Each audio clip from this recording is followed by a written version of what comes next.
Hello, and thank you so much for tuning into this recording. I am Meredith, and I will be sharing with you some astrology and some personal thoughts on where I believe we could be in terms of like collective and interpersonal and intrapersonal. And, I just want to start out with a apology because I have been going through a very challenging astrological transit that's not necessarily it's not challenging, and a lot of it happens while I am asleep. Actually, like I have Neptune, which is the sea god, like right on my moon sign. And Neptune in astrology can bring like interesting dreams and psychic phenomena, which that's definitely been popping off for me. But it's also just like, for me, this transit has felt like a sleeping spell. And there's that energy already like in the field, with all of this Pisces that's going on. So it's like right now the sun is in Pisces. um you know Mercury is in Pisces. Mercury moved into Pisces on March 9th and will be there until March 27th, when uh, Mercury moves into Aries. But Mercury is in Pisces right now, and like Mercury is in a conjunction with Jupiter, and that's happening this weekend. So that'll be good. That'll give us some like pep in our step and like some good energy and stuff like that.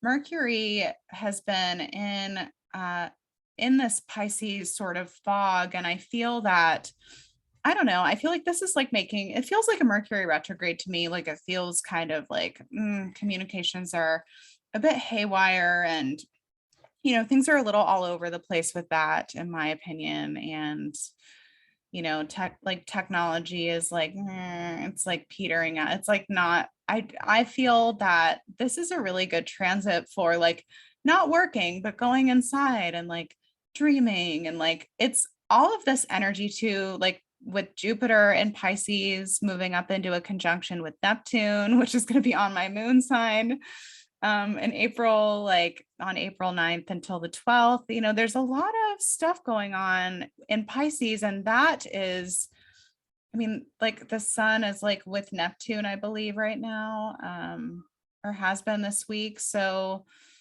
we're moving into a full moon tomorrow in Virgo. That'll be really nice because it'll feel like, we're kind of getting an accurate assessment of the situation. Like Virgo is facts, like, analysis, like fucking reason, and so with all these Pisces energies of like, what is time, and the absurd is the new normal, and like all of this kind of like Alice in Wonderland kind of energy, like time travel and like strange occurrences, and like and also deep spiritual lessons too. There's something very like confronting about the third decan of Pisces, because it's the Scorpio decan, and it has to do with what your fears are, what you like don't take care of, in your subconscious and unconscious, kind of controlling you,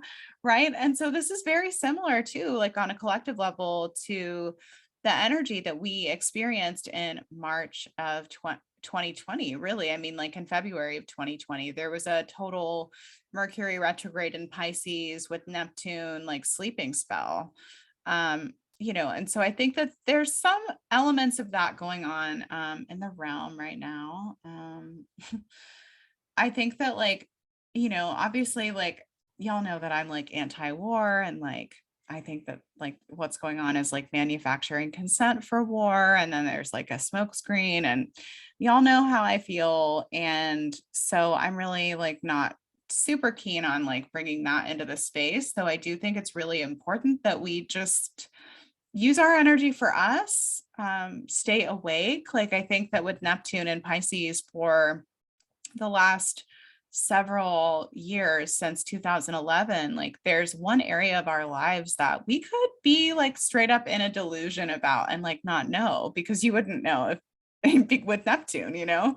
So I think that it's really good to like use this Virgo moon that will be opposing Neptune to kind of get like a sense for like what the fuck is going on and like your reality and like what needs to change. Like, do you need to like do something differently, like with your nutrition, or do you need to like get your shit together regarding work? Like wherever that is, I think that'll be interesting.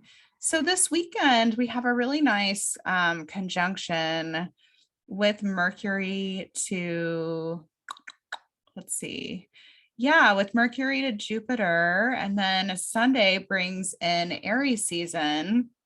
And so, you know, you'll want to keep your energy mostly clear, like, you know, protected, like from the 20th until, I mean, really like until through the spring is what I realized in the last few years. Like there's a, I know that this sounds kind of dark, but there's like a sacrifice season. So we could see a lot of like celebrities dying and like, you know, maybe public figures, presidents, whatever. We could see people like in the news, like dying, and we could see some stories that generate a lot of fear, right? But it's just kind of par for the course. So if you know about it, you can kind of be like, yeah, no, that's not where my energy is going. Thank you. You know, and so you can kind of like, you know, yeah, with your awareness, you're kind of like psychically fighting that off. So I would say that like coming into this equinox, I mean, it's like pretty powerful to have a Virgo full moon right before that, because we can kind of say like, okay, what do I want to take with me into my own universe, into my own astrological new year? What do we want to imbibe on? Where is, you know, what are my new seeds that I'm planting? Like this is a great time to think about a lot of that stuff. And then let's see. So Mercury moves into, oh, well, okay. So then, you know, next week from the 22nd until really like the 25th, 26th, Mercury is going to move into a conjunction with Neptune. So that's when it's really important to remember those realizations that you had during the Virgo full moon, because the sun will be in Aries. So on some level, it'll be like, let's fucking go. But then Mercury and Neptune together in Pisces, that's very confused. So we just want to make sure that we're acting like in our own best interest, I think, during that time, if possible. So, and like we're not lying to ourselves, because like that story comes up really strong. And there's also an element of fate and like being on right timing, like in the right rhythm. There's something about Neptune and Mercury that's also just, I just caught the feeling of it like very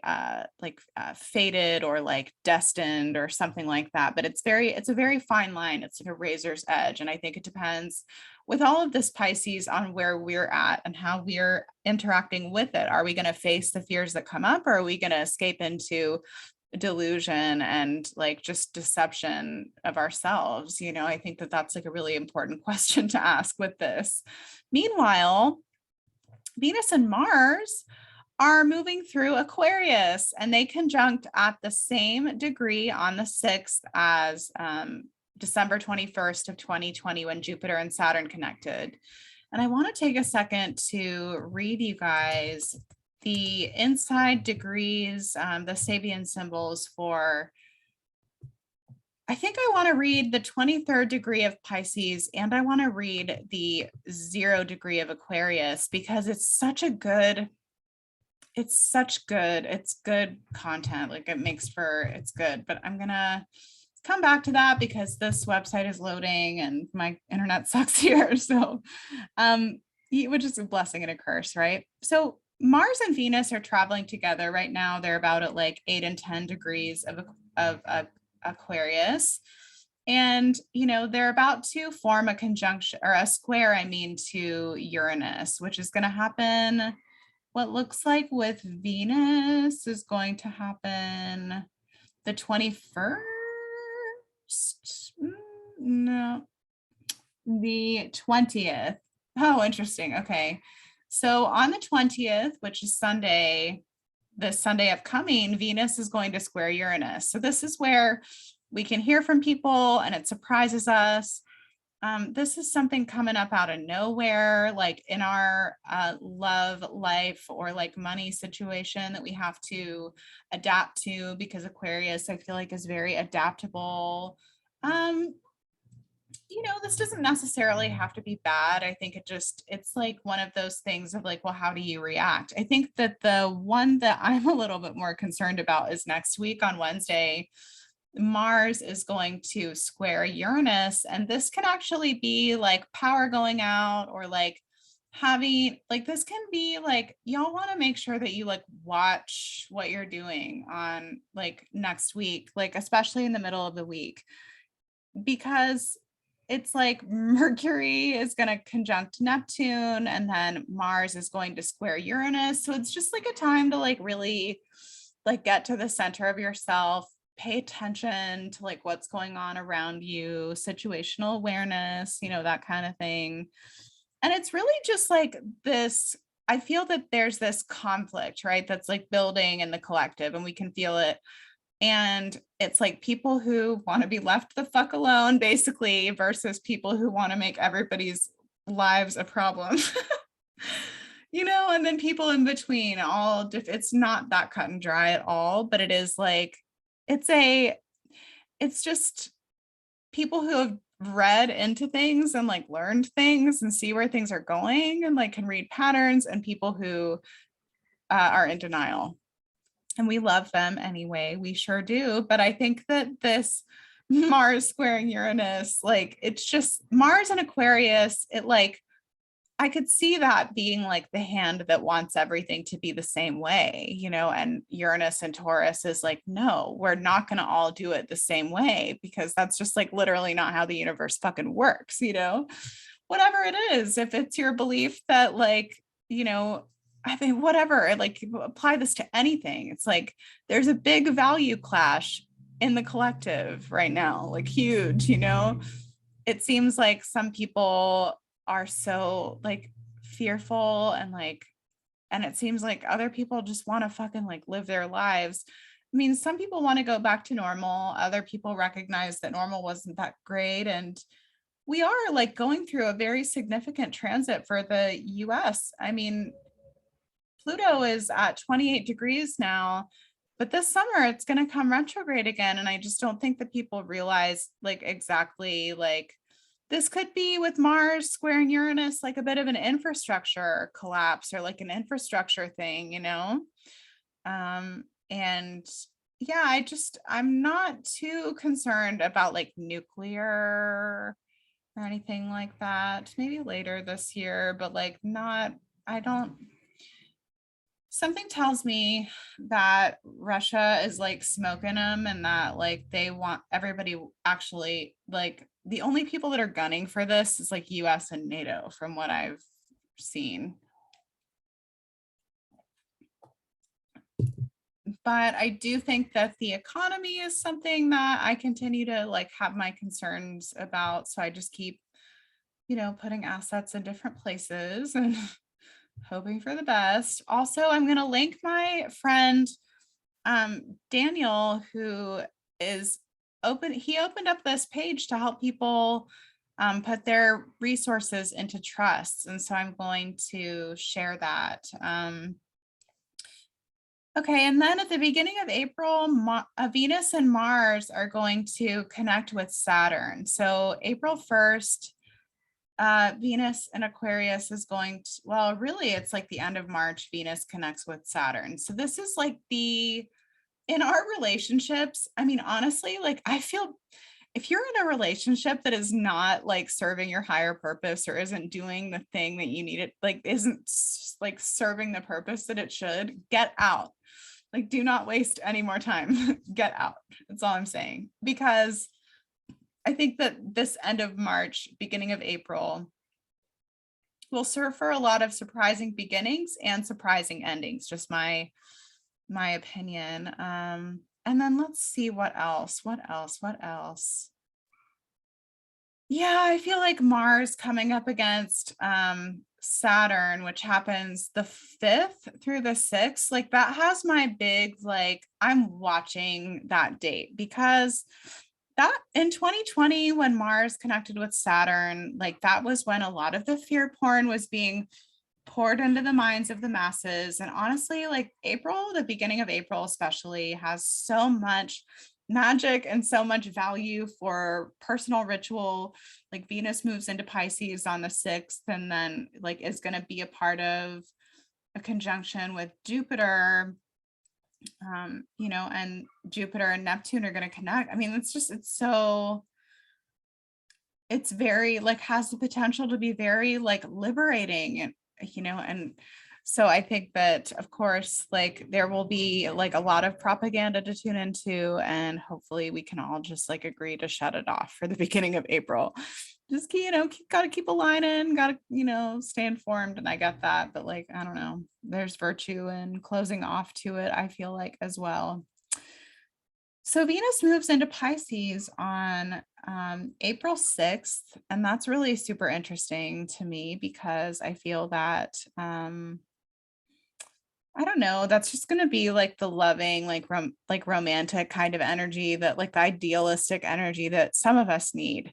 I do think that like with Venus and Mars moving into Pisces in April, like that can get super delusional real quick, like real quick, like because right now it's the sun, it's Mercury, but when it's Venus and Mars, like that's a whole different energy. And so we like in April, we need to work on staying nice and awake. And I think also like facing our fears within what we're willing to do, and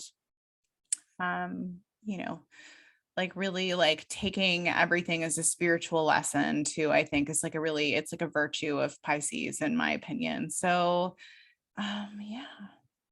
This is just a brief astrological update. I'm going to, damn it, write about this for the rising signs for my special paid subscribers. I'm so sorry that I have not been doing that much work. Yeah, I'm under sleepy spell. And but it feels good, also at the same time to rest. And so let me know what you guys think of this format. And I hope that you have a lovely rest of your evening. Bye.